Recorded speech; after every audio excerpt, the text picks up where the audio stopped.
my window. Sun's coming up like the day before.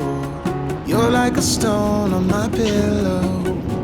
I don't make a sound when I shut the door. Buongiorno a tutti amici. Buongiorno e ben ritrovati sul nostro canale. Siamo Marta e Federico dei Tickets for Life, per chi non ci conoscesse. Siamo ripartiti con un bel sole stamani, fortunatamente, e non solo con un bel sole, con un bellissimo panorama intorno. Si può dire che abbiamo dormito letteralmente sul confine fra la Turchia e l'Armenia, perché quelle montagne là più scure, più alte, è già Armenia. Lì c'è il fiume Aras che praticamente fa da separazione, da border fra l'Armenia e la Turchia, dove ci troviamo noi adesso. Ma questo passaggio così vicino al confine ci regala dei panorami che stiamo facendo da mezz'ora. Non siamo partiti da mezz'ora, siamo partiti da 10 minuti, ma da 10 minuti stiamo facendo wow, guarda là, guarda qua. Ora vi faccio vedere. Surreale, è veramente. surreale. Che paesaggio, ragazzi. Mamma. Che paesaggio. Queste colline, perché rispetto alle montagne intorno queste sono colline, sono dei dipinti, delle tavolozze di colori.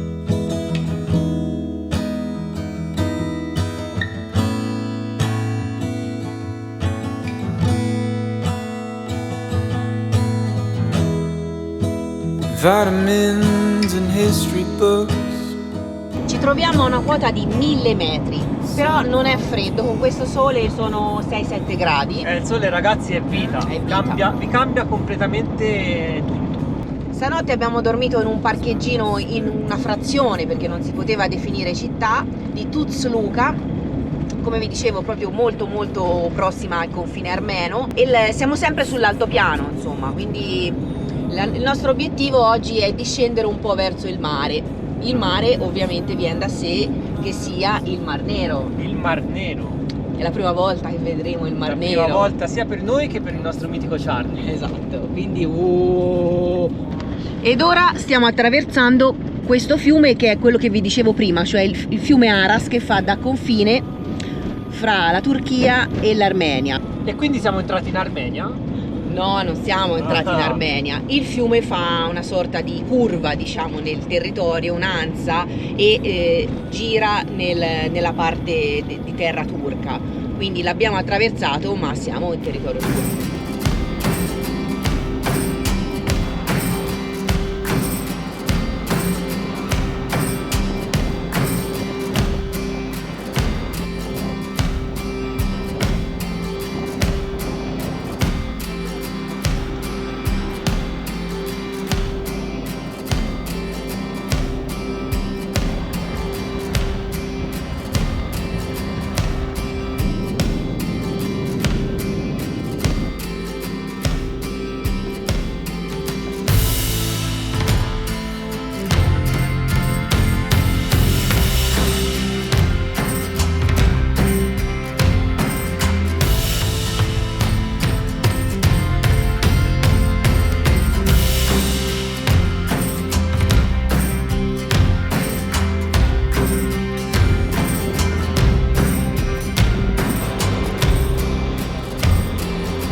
Il mondo è fatto a scale, c'è chi scende e c'è chi sale, e noi questo proverbio lo stiamo attuando, Sì, perché è ormai. tutto un sali-scendi. Ora siamo di nuovo a 2200 metri, Con la neve. con la neve bella intensa, bella alta, quindi è tutto strade meravigliose, pulite, bellissime, Spettacolo. senza una buca, quindi su questo viaggereste tranquilli.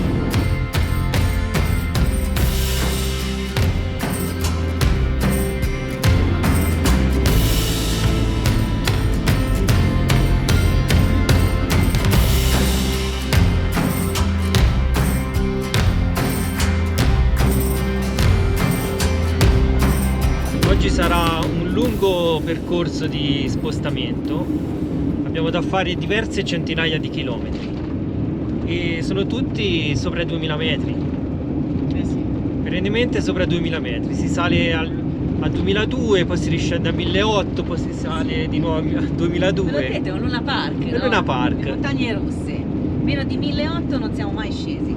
E le temperature adesso per esempio abbiamo -6 La massima è stata +1, però anche le temperature oscillano in questa maniera.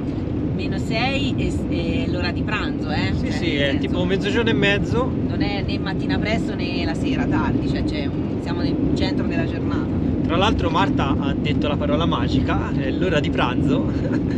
Infatti ora vediamo, appena troviamo la situazione giusta ci fermeremo a mangiare qualcosa.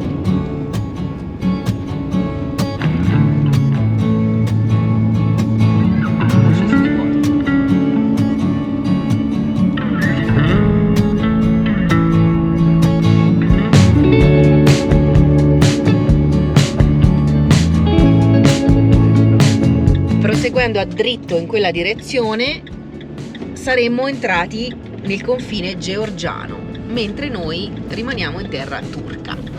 Tutta la neve. La neve che si scioglie a contatto con l'asfalto più caldo fa il fumo, diciamo. Ma guardate davanti a noi. Guardate qua che paesaggio fiabesco, guardate, tutta una coltre bianca, completamente bianca. La nostra direzione è della D010, quindi adesso gireremo a destra.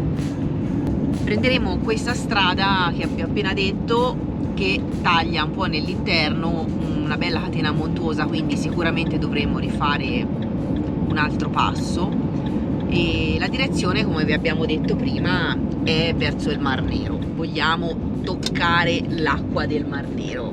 Sarà dura perché prima di arrivarci. Sì, ci vogliono ancora, forse a fine giornata arriveremo sul Mar Nero. Sono l'ora di pranzo e ci fermeremo adesso per una pausa pranzo, perché insomma l'autista se lo merita, poverino. Comunque qui ragazzi siamo a confini con il mondo.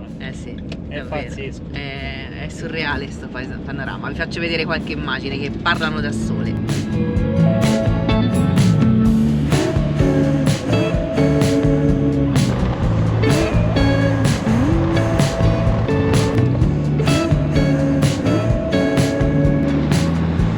Si sale ancora.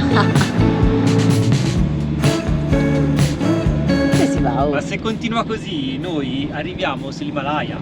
Sì, Vi rendete davvero. conto? Cioè è una roba pazzesca. Guarda che muraglioni di neve che ci sono. Ora qui c'è anche questo nuvolone che maschera tutto. Sì, qui fa tutto un po', rende un po' tutto un po' grigio, ma ritorneremo al sole, ragazzi.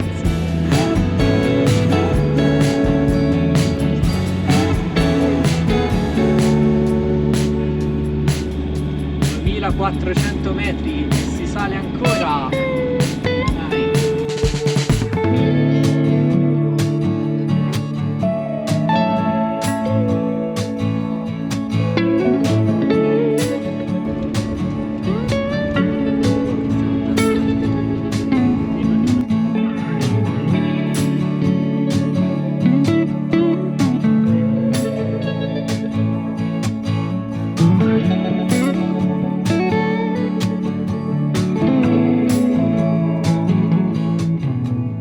Qui l'avamposto della situazione è gasato. Che meraviglia, che meraviglia! I tornanti, vedete? Questi abeti poi tutti imbiancati, mamma mia. Clima fiabesco, continuo a nessuno? dirlo. No, mi pare di no, per quello che vedo. Perché c'è il muraglione. Ma chi vuoi che venga? Sì.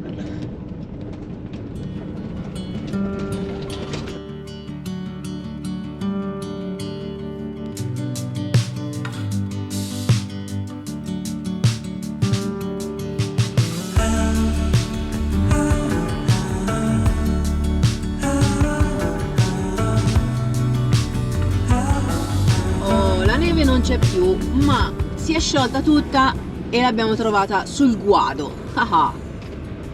Ci passa proprio un torrentello con qualche buca. Tonfa giù, un'altra buca. Perché lì sotto c'è il fiume e noi di fatto stiamo praticamente facendo tutta la vallata parallela, con la strada che è parallela al fiume. Siamo scesi molto di quota, molto, adesso siamo tipo a 700 metri. 700 metri. Quindi insomma da 2006 dove eravamo arrivati. Ma soprattutto siamo a 100 km esatti dal Mar Nero. Mar Nero! che è la nostra meta, dai, lo possiamo dire. Sì, l'abbiamo già detto prima. Abbiamo già detto, ma io ero concentrato alla guida. Lui non se lo ricorda, ve l'avevo già detto io X chilometri fa.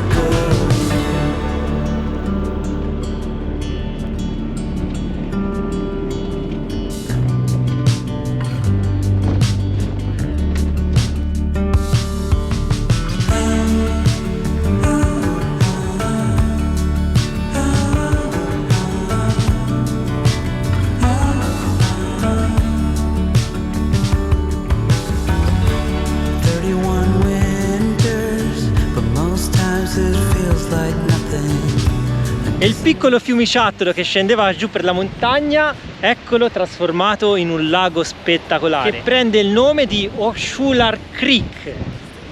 Ci sono dei colori meravigliosi. Oggi abbiamo passato 1000 paesaggi differenti, uno più bello dell'altro, ma il viaggio ancora non è finito. Proseguiamo il nostro cammino verso il Mar Nero.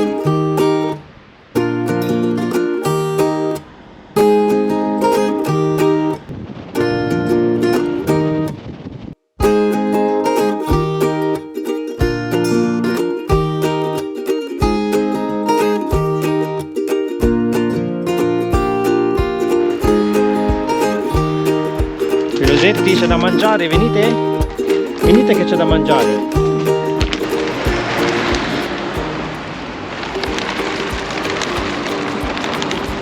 Vediamo se lo mangia. Ora ci allontaniamo così loro mangiano tranquilli. Buongiorno amici. Ciao, buongiorno ragazzi a tutti. Abbiamo dormito stanotte in questo parcheggio lungo strada, purtroppo non c'erano tante scelte. Siamo nel paesino di Aravi sul Mar Nero. Esatto, siamo arrivati ieri sera cotti dopo il viaggio della speranza, mezza neve, montagne, quote alte e quindi eravamo veramente cotti, abbiamo fatto una cena veloce e siamo andati a letto, quindi non c'erano tante possibilità, ci siamo fermati qui lungo strada. Questo è un palazzetto dello sport, quindi insomma c'era un parcheggio libero. Niente, ora facciamo delle commissioni, ci serve di fare dei servizi, abbiamo visto che ci sono dei negozi qui nel paese. E poi cercheremo anche un luogo dove dormire stanotte. Siamo ripartiti dal parcheggio e lungo strada abbiamo trovato questo autolavaggio bello alto dove ci entriamo sotto, perché il nostro Charlie è sporco un'altra volta, ma non poco poi, Guardate qua che condizioni, veramente sporco, anche le maniglie, tutto fangoso, praticamente ha cambiato colore. Mentre Fede è andato a cambiare in moneta, perché pare ci voglia una lira turca a gettone, io stavo ammirando qui, scusate il rumore ma c'è l'autolavaggio, stavo ammirando da questa terrazza, diciamo così, queste piantagioni, non so se le vedete nel crinale lì della montagna, tutto qua, là. Queste ragazzi sono le piantagioni di tè. Ebbene sì, perché in Turchia ne bevono di tè, ma hanno anche le piantagioni. Avevamo appunto letto che questa zona sud del nord, la riviera diciamo del Mar Nero, vi erano frequenti queste piantagioni di tè. Noi le avevamo già viste in Sri Lanka e sono un'opera d'arte, sono di un verde veramente intenso e colpiscono da lontano, insomma, quindi ce ne siamo accorti subito e abbiamo detto il mitico tè, ecco da dove viene. Non mi ricordo quando è la raccolta, il momento della raccolta, però al momento non vediamo nessuno, quindi probabilmente non è il periodo. Gli chiama lavaggio. Vediamo di schiuma. No, ora io mi sposto perché questo è matto, mi schiuma anche a me. La doccia l'ho già fatta, grazie. Mi sono rifugiata dentro Charlie perché Fede quando ha la lancia in mano impazzisce, guardate qua, impazzisce, schiuma ogni ben di Dio e se no poi schiuma anche me.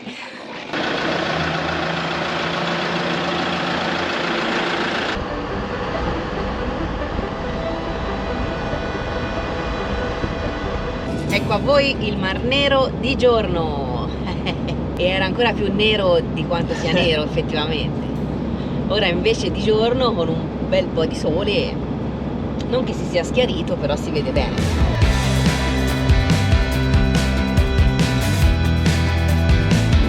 Guardate ancora coltivazioni di tè su questa piccola montagna. Abbiamo letto che in questa zona, per le condizioni climatiche, ovvero la forte umidità che è data dal Mar Nero, le piogge, insomma un microclima molto particolare, ovviamente il tè qui cresce rigoglioso.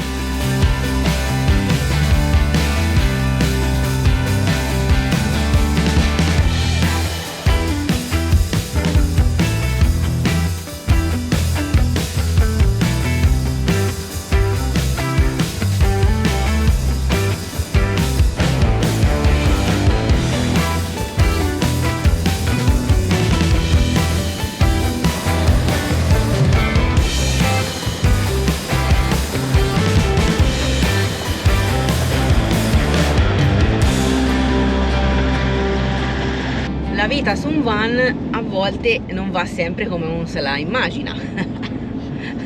Infatti avevamo individuato 2 punti per Fortnite, 2 campeggi. no, un campeggio e un'area camper, però sono dei punti di partenza entrambi per il rafting, perché come avete visto abbiamo attraversato un fiume piuttosto capiente, grande, e probabilmente nella stagione estiva ci fanno lo percorrono con i canotti, insomma per fare rafting, ma ai noi in questo momento i 2 punti sosta sono chiusi. Era questo, vedi, stanno a fare lavori. Ecco.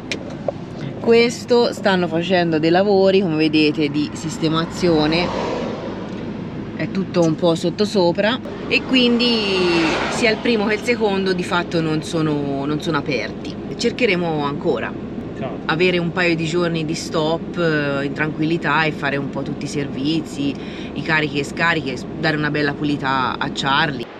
Alla fine abbiamo trovato questo parcheggio, siamo in un punto rafting, lo Zeni Rafting. Qui sono attrezzati, vedete ci sono tutti gli elmetti, le mute, i gommoni, e da questa parte abbiamo il fiume. Abbiamo parcheggiato Charlie, abbiamo un rubinetto per prendere l'acqua, qui addirittura c'è la zip line che vi porta da sponda a sponda del fiume, e per i più temerari abbiamo una super altalena gigante. Questa è l'altalena più grande che abbia mai visto in vita mia. Praticamente con queste corde vi tirano su e poi vi lasciano dondolare allegramente vista fiume, e sono delle belle altalene queste. Qui abbiamo i tavolini con le panche per fare un bel picnic vista fiume.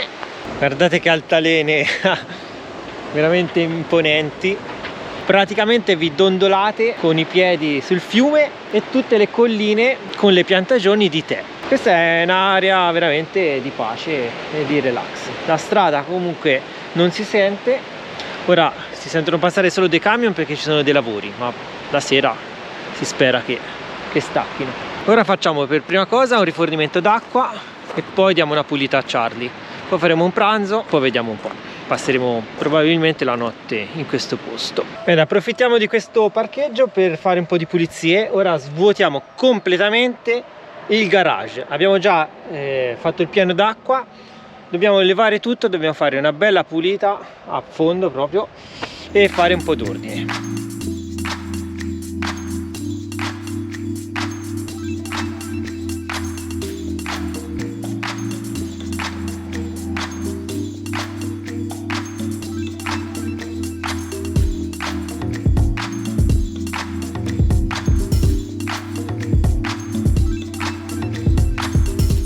Guardate quanta roba che abbiamo dentro Charlie, forse anche un po' troppa, Comunque abbiamo liberato tutto il garage, vi faccio vedere, è tutto libero, così almeno possiamo approfittarne per fare una bella pulita, controllare un po' le viti, andiamo a stringere dove c'è da stringere, perché comunque ultimamente abbiamo preso tante belle buche lungo le strade off-road soprattutto. Facciamo una bella pulizia a fondo.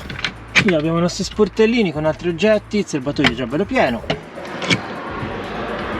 Qui va tutto bene. Qui possiamo controllare il vaso di espansione e la pompa, tutti i tubi. Lì vedete il bypass che abbiamo fatto per escludere il boiler, che come vedete trova il suo alloggiamento qui all'interno di questa panca insieme al nostro cinebasto. Quindi andiamo a dare una bella pulita.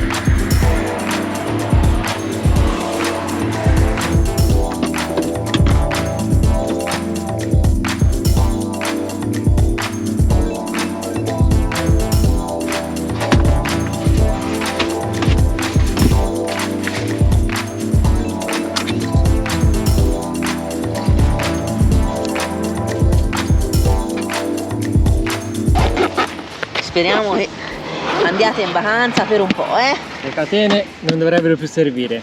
Speriamo. Quindi le abbiamo asciugate, pulite per bene e le mettiamo via. Abbiamo ancora un po' di roba. Facciamo un bazar, apriamo un bazar. Un mercatino? Dai, piano piano il nostro van sta tornando all'antico splendore. Oggi l'abbiamo lavato, sistemato dentro. Pulito il bagno, la doccia, il portapotti, abbiamo lavato il tappetino sotto la doccia. E poi ci facciamo un bel pranzetto. Ora manca da togliere i tappeti, aspirare il pavimento e poi dare una passata di straccio. Poi si mangia. E poi si mangia. Guardate che bellezza, il nostro garage è di nuovo tutto ordinato. Nel frattempo è arrivato un cagnolino, un bassottino, e gli diamo un po' da mangiare. Vieni, vieni, vieni. Vieni! Senti come sgranocchia. Buoni? Sono buoni? E gli facciamo fare un buon pranzetto. Vieni, ha paura da morire. Vai. Allora gli do piano piano perché questo ci si foga. Eccoci, eccoci. Ora sì che si fa sul serio, spaghetti della pasta rummo con il ragù di casa. L'ultimo vasettino portato nel congelatore e lo salutiamo tristemente, ma è l'ultimo. Tristemente, insomma, io lo...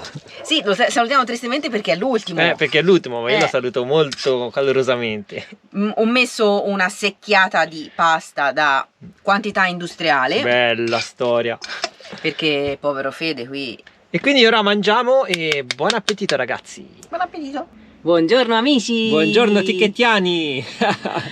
Intanto direi che abbiamo dormito in questo parcheggio libero sulle sponde del fiume, praticamente in prossimità della cittadina di Ardeşen. E è una cittadina molto particolare perché è una delle ultime del territorio turco verso nord-est. Verso nord-est, quindi la geografia non è un'opinione, avete già capito dove andremo oggi. Tutti questi servizi di cui vi parlavamo ieri, pulizia esterna Charlie, pulizia interna, svuotamento frigo, doccia nostra, sistemazione, servivano per un passaggio in frontiera con la Georgia. Che qui in Turchia nei cartelli vedete scritto Gurgistan. Esatto, ma dove andate? Andiamo in Gurgistan. Quasi nessuno lo conosce come Gurgistan, ma di fatto è il suo nome e i locali qui lo chiamano così.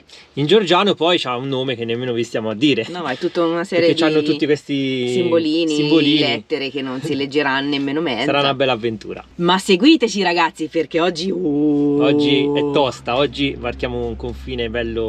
Siamo un po' sempre così, un attimino, quando c'è da varcare il confine non sai mai, ma ci chiederanno quello, ci facciamo ogni tanto delle domande tra noi, ci chiederanno quello, dov'è, l'abbiamo messo, i documenti tutto a posto. È normale, pensiamo di sì, e niente, speriamo insomma che siano tranquilli, che più che altro è sempre un discorso di tempo, no?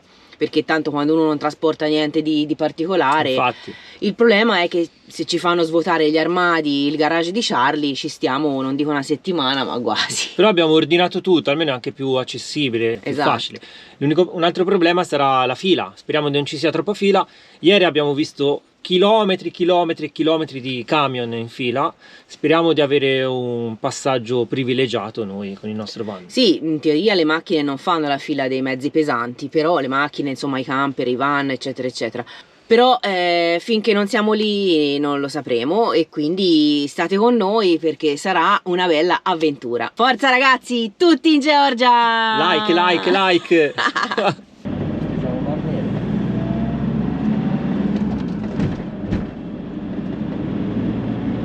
Questo è il fiume che sfocia sul Mar Nero, il mitico Mar Nero, alla nostra sinistra. Siamo a una sessantina di chilometri circa dal confine georgiano e queste sono appunto le ultime città, tutte dedite alle coltivazioni, alla lavorazione e alla coltivazione del tè. Quindi abbiamo visto ieri tante persone con la gerla sulle spalle, il sacco, che vanno poi di fatto a sistemare le piantagioni. Non sappiamo se in questo momento sia il momento della raccolta, però insomma le pendici di queste colline, perché di fatto non si tratta di montagne, sono interamente coperte da piantagioni di tè. E abbiamo anche visto una delle fabbriche più importanti, diciamo il marchio più blasonato dei chai, quindi del tè, perché chai di fatto significa tè in turco, ed ecco la fabbrica della Çaykur, uno dei marchi più famosi, come vi dicevo, tutta molto colorata, si vede bene, si sente anche un buon odore di tè nell'aria.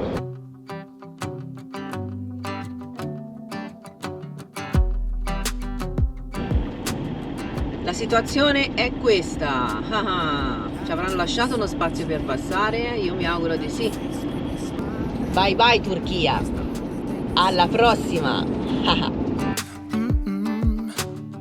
Hey, I don't know if I told you that I think you're beautiful, and now I can't wait to hold you.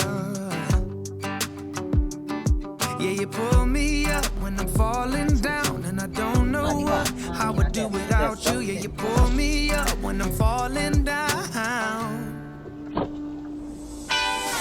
Hey, now look into my eyes. You can use them as a mirror, baby.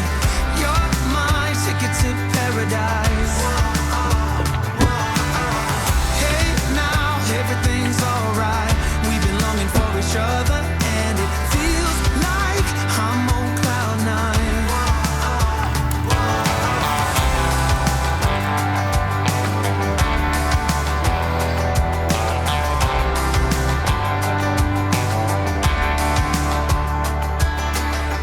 I don't wanna be without you.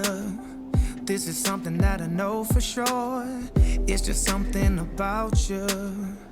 I just want more. Thank you. Tell me what you wanna do right now. Tell me what you wanna do tonight. I really don't care as long as I'm with you. Ragazzi, siamo in Georgia finalmente.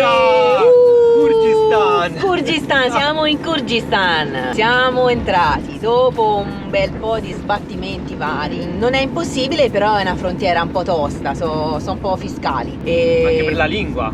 Per la lingua i cartelli sono scritti o in turco o in georgiano, quindi auguri. E noi con un po' di intuito abbiamo fatto tutto, però ci hanno separati. La prima cosa, subito ci hanno separato, e lì se non siete preparati è facile andare in panico, perché dopo non sai cosa fare. Sì, non sai dov'è l'altro, ovviamente non hai la connessione per poterti chiamare, per poterti messaggiare, quindi un consiglio è prendetevi proprio il passaporto in tasca personale subito, perché come siamo arrivati in frontiera, che poi sarebbe l'uscita della frontiera turca, l'ufficiale subito a me mi ha detto no, te vai là, e mi ha mandato in un edificio più lontano vetrato, che non sapevo cosa fosse. Meno male c'avevo già il passaporto in tasca, la mia borsa personale, e a Fede gli ha detto aprimi dietro, eccetera eccetera.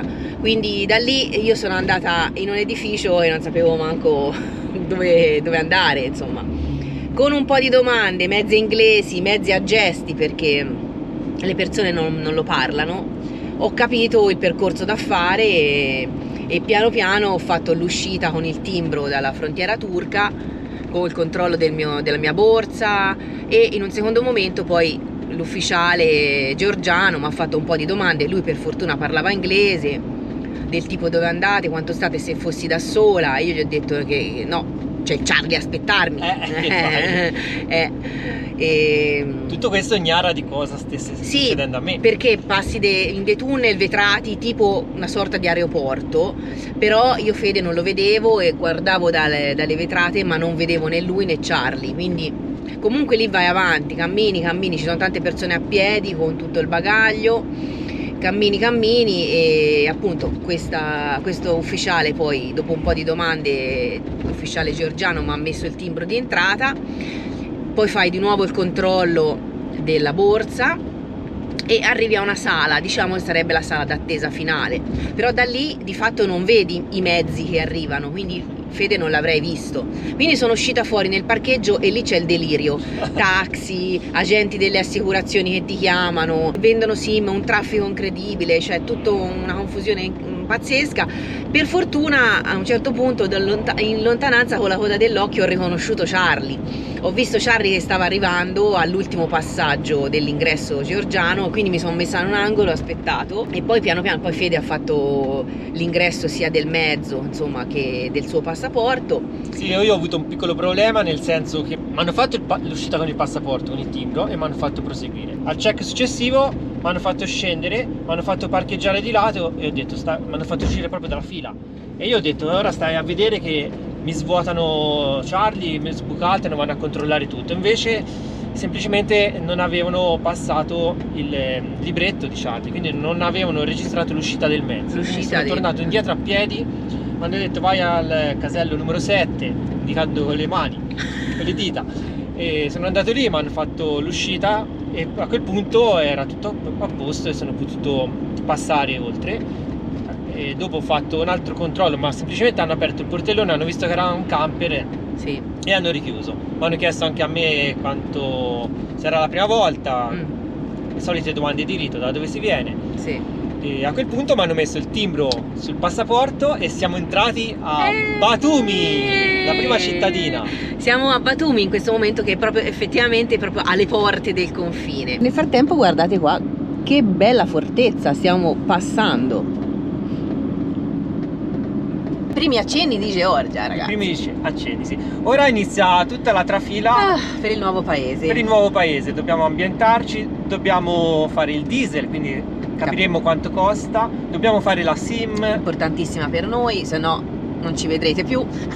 E dobbiamo studiare un po' la logistica e dove anche passare i primi giorni. Quindi esatto, io direi di chiudere il video. Sì, chiudiamo perché insomma comunque siamo abbastanza fusi, ci dobbiamo prendere un attimo di tempo per risistemare le cose e appunto rilassarci e anche fare un po' di spesa perché abbiamo svuotato tutto. Nel prossimo video ci saranno tutte le informazioni utili, quindi non mancate. Grazie di averci seguito fino a qui, un bacione. Il viaggio prosegue. E tanti abbracci dalla Georgia, da noi. Ciao ragazzi. Ciao, a presto.